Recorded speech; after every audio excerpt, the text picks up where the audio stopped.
the overnight wrap. What happened? Well, you were asleep. We are tackling the long-standing issues in Myanmar, where a military coup has taken control of the country for a while. More than 125,000 school teachers in that country have been affected by that, suspended by the military authorities. Still on the line with us is journalist and author Raza Ahmed Rumi. Before the break, you were talking about the impact on education. 125,000 teachers suspended, and also this has now rippled into the universities as well.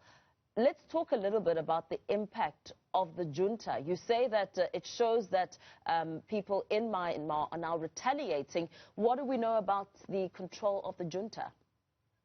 So the Myanmarese junta has been totally in charge of the country, its policy, its resources.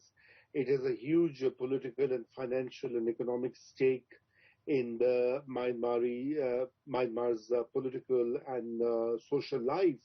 And for nearly 25 years, they did not even hold an election. In 2015, they held the election which returned Aung San Suu Kyi, as you know, is a Nobel Peace Prize winner as well, and she had been in house arrest for more than 15 years, from 1989 to the early 2000s.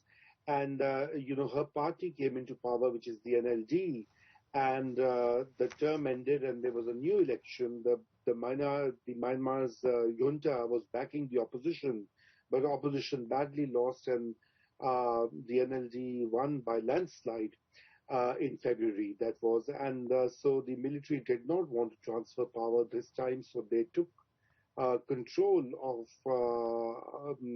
the governance and detained Aung San Suu Kyi once again.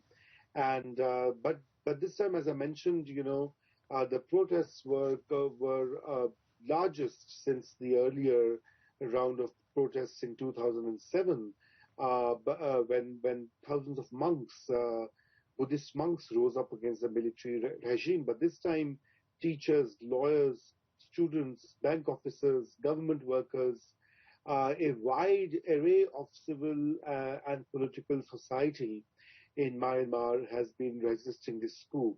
So this teacher suspension falls into that particular context where the teachers are kind of, bringing things to a halt. I mean, they've been actively protesting, and this is in fact very interesting because, it shows that it is going to weaken the grip of the junta over Myanmar's politics, and at some point they would have to retreat a little bit because there's such immense public pressure. But when that happens, we don't know. But in the interim, obviously, the society and kids, especially those in schools and colleges and universities, are going to suffer because of this major upheaval that we were just talking about.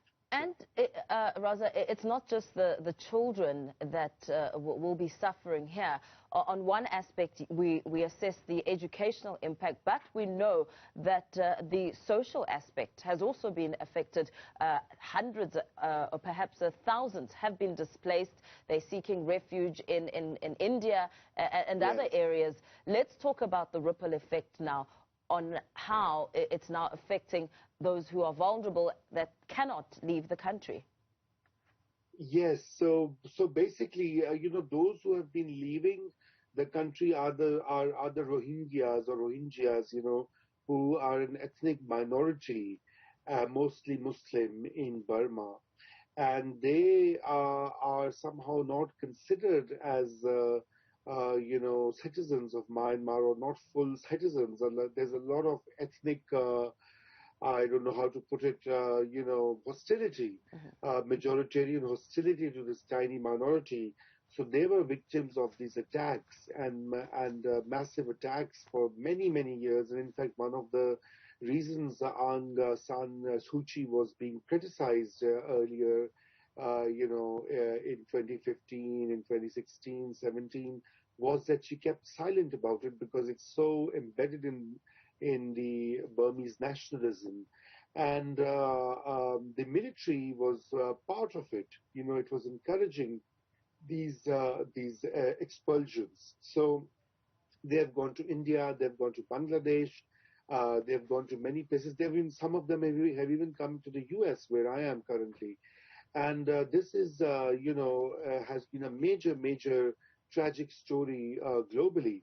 But, obviously those who are there now would obviously will be in the middle of these protests and the clampdown by the junta over the country. So obviously it's going to be very tough. And about the education, what we were talking about, the Myanmar's education system remains one of the poorest in South Asian and Southeast Asian region, and ranks, and I think it ranked 92 out of 93 countries in a global survey last year.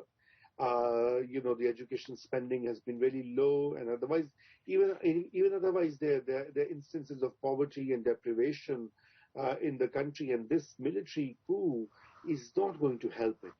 Yeah. And very lastly, before we let you go, Raza, we know that the impact has been quite hard when it comes to a shortage of food, electricity, access to water, and of course thousands displaced around Myanmar.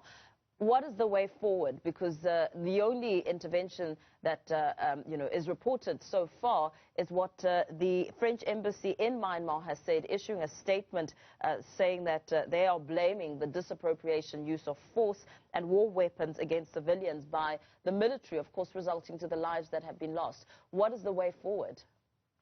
So the way forward is very clear that it has to be there has to be more international pressure.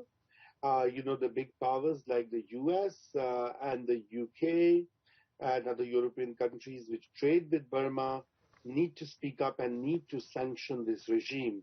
One of the advantages that the Burmese military has is now that the Chinese are heavily invested in Burma. They have trade deals, they have deals for natural resources, and this has emboldened the Burmese military, which was facing international isolation and pressure for many years before.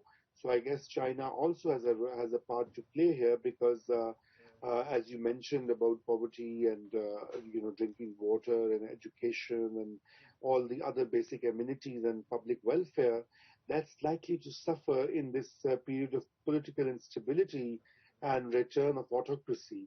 So I think one of the good things that you're doing in South Africa is that you're highlighting this issue so that the people in South Africa also know about it. And I hope South African government also speaks up for democracy in Myanmar.